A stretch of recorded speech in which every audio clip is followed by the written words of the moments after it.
Hey guys, in this video I'm going to show you how to find OneDrive on your Mac. First, take a look up at the menu bar at the top of your screen. If you see a cloud icon up there, go ahead and click on it. This shows you that the OneDrive app is currently running. If you want to close it out, you can just click on the three dots icon and select Quit OneDrive. The second way is through Finder.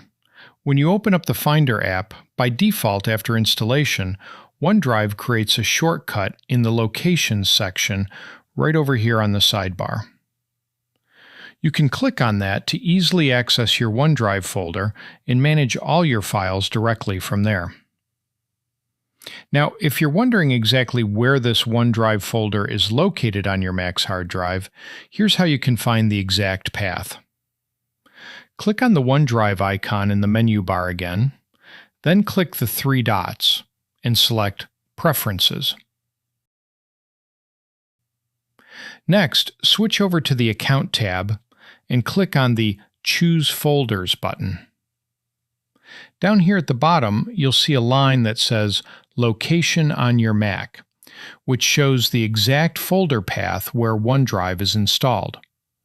In my case, OneDrive is installed inside the Cloud Storage folder, which is located in the Library folder of my current user account. Thanks for watching this quick tutorial. I'll see you in the next one.